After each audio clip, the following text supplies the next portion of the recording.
she's a mother of 4, and she does it on her own. And she loves you with all her heart. Now, listen, what I'm telling her is that because you're on transitional control, TC, I had this situation. I love that you were in faith-based housing, by the way, and I told my Facebook family that their prayers are going to help get you through the night, I feel like. But, I always believe prayers more than one's more powerful. What is it? I said I always believe more than one prayer is powerful. Yes, there's powers in numbers. And I already have, I think, 3 people. I have 5,000 friends on my Facebook around. And then I have 3 people that shared my prayer request in your story, okay? Thank you a lot. You're welcome, honey. I was in faith-based housing in the prison, and I was very sick. I decomposed under the system with my Crohn's disease. I write about it in the book. It was horrific. I did end up going back for 17 months. It was a story basically like you say. I was going, oh my God, there were girls jumping the fences, failing drug tests, and then but still I say, you better follow all the freaking rules. I don't care if they tell you to pick your nose and eat it, because the rules are not the same. There is not consistency. I don't know why right now that's like that. I can't answer that question. So I just tell everyone, do it. Just do whatever they say. It's not worth it to break any rules, even though it doesn't seem very structured sometimes. But I'm worried because of the fact that I've had this situation come across a few times when someone's really sick, and they ended up having them finish their time out. Now, when I had judicial, the bad thing about judicial is I had months and months to go. You only have a couple months left, right? Yeah. And I know you don't want to go back to the prison. I know you don't. And I'm not saying that you are going back. I just want you to know that if that happens, I don't want you to think God's not preparing you for something better. No, I know. I always believe this has got me discouraged right now because it's just crazy. One of my contacts, I can't get new contacts right now. I'm blind, legally blind on one eye. I mean both eyes, but I got one contact in. And thank God I got that in. Hopefully it lasts. Well, I had an appointment too on Wednesday for that. Right. Annie said that this is the first time you ever had a lot of family support too while you're behind bars. Yeah. And she's not giving up on you. She loves you more than anything in the world. And I know that. Yep. She can't wait to be with you no matter how this works out. She's not leaving you and you're not leaving her, and she's sad because you're finally home, and now this could prolong it a little bit, but we're not going to leave her, and we're not going to, stop standing by you whichever way this works out. Now tomorrow she has a lot of plans to advocate for you, me too, to get you some answers. I appreciate it all. I know you do. And your son... I don't know what to say. Huh? What now? You have a son that's in the Noble prison, right?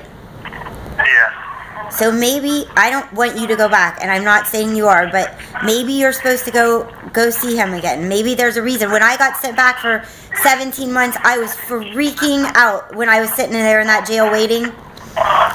And I never could figure out why would God put me back in that prison. I did the cosmetology program. I worked my buns off in that prison to get better. I did speeches. I helped a lot of people there. Why would I be going back? And I went back for longer than when I was there the first time. And guess what? There was a reason. There was a whole bunch of reasons. I did the Tapestry Women's Program. I met some people that once again changed my life forever. And as awful as it was, my children were adopted out forever to foster parents. They cited me for abandonment when I was sent back. And it all stemmed from my Crohn's disease. But I accept responsibility that there were rules at the Alvis house that I perceived to be petty.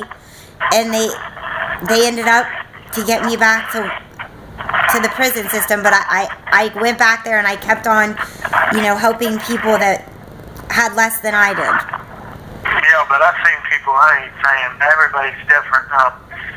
Like, I heard when I went back in front of the judge, and the judge just dismissed the ending time because they only had a little bit of time or their situation or whatever. He just went ahead and put them on ankle monitor or put them on probation for the remaining period of time. I don't know. It's a situation. We're going to find out. I'm stunned too. I know you're in shock, aren't you?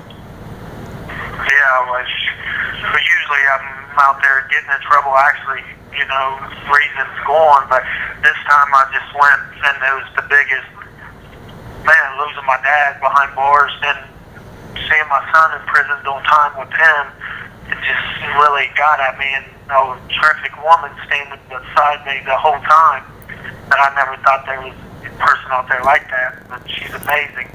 I know. Her mother-in-law was amazing, always there every visit, and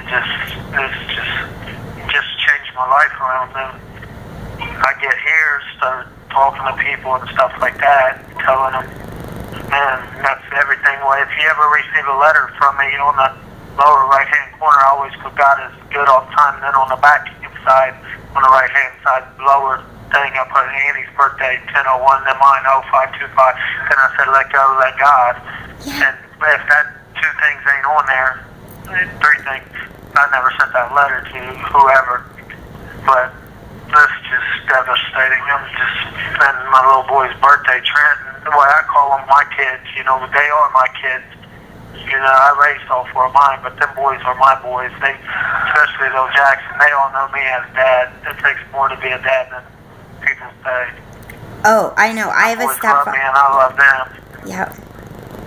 I'll do anything in the world for them. And Annie loves my children to death and my grandchildren. It's amazing. I love listening to that story. I'm inspired. I can tell you that much. I'm recording what you're saying. I hope you don't mind. I'm sharing. Oh, you're okay. I'm sharing your testimony because I know we talked about that earlier. But each and every month she's got to do it on her own. It just felt so great once I got there. Well, it usually takes a month to get a job. Well, they don't let people get a job within 30 days afterwards. I got a job within 5 days once I was there. 5-7 days. Started working 40, 50 hours a week. It just stunned me. Right when you got to the Albus house, you were working 50 to 70 hours. What were you doing? What job did you get? Diamond logistics, pallet work. Wow. Building pallets, taking pallets off the assembly line, off the Philippi Road. Aww. And when I was in prison, I made 33 cents an hour, so I was so appreciative for any work. What were you making in prison? Yeah, I make good money there. And where? At the pallet place, $12 an hour. How much were you making? $12 an hour. $12 an hour? Yeah, that's at the warehouse, yes. Good. And what did you make in prison? $18, but I was a level 1. I was the lowest. So $18 a month. $21 a month. $21 a month. Okay, so yeah. So you're appreciative for what you made at this new job, and you were working your buns off. Yeah. What? How's it? It's just crazy. Well, I felt good because the boys and stuff. I went out and bought them all iPads and stuff like that. Well, their house got broke into while I was locked up. I know. Somebody broke into Annie's computer and took all the iPads. So I went ahead and bought the boys' iPads and her iPad with my first check and helped out with the rent since she did all the rest of it all the time I was locked up. And she had to quit school for a little period of time. When she goes back pretty soon, where her computer got stolen out of the house. She's going to school for drug counseling. I know. She told me she's been sober 3 years. Yeah, she's just amazing, man. Only mom I know that takes care of 4 little ones. No help, no child support from any of the 3 guys, the so-called fathers. I mean, Jackson's my kid no matter what. Right. And the other three, I look at them the same. They're all my kids. I don't pick or choose none of them. Even my older ones, they're all the same, and they love them to death. And my grandchildren love Little Jackson and Jacob and Trenton and Joey. Yeah. The pieces. Only mom I know that bends over backwards each and every day, cook them 3-course meals, and cleans 24/7. Just amazing. Wow, so that's And she never complains. And she never complains. She's just grateful.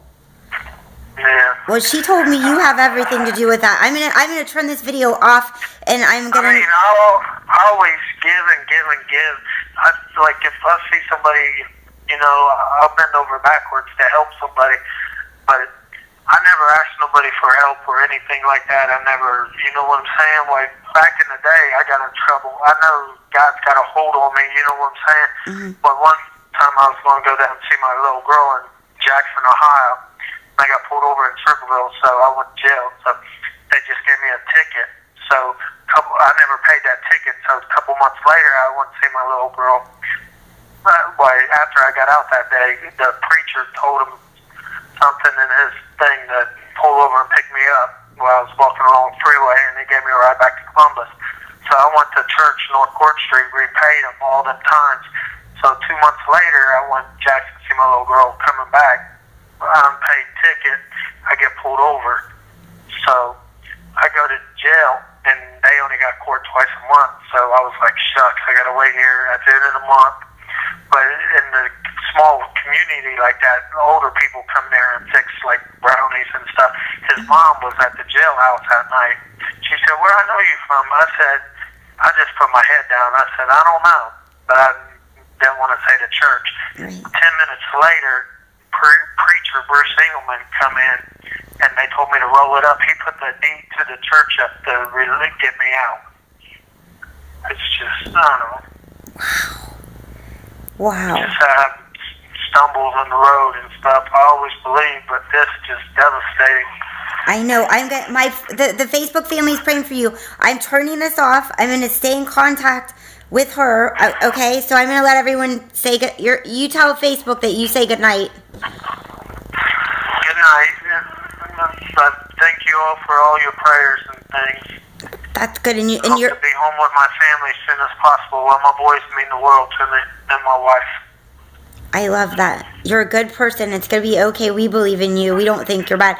And you're taking all the inmates in there. Some of them might need your words of encouragement, so you can do that while you're in there, too. Mm-hmm. I know that'll help some people in there that need you. I'm turning this off, okay? And then I'm going to finish talking to you. Hold on.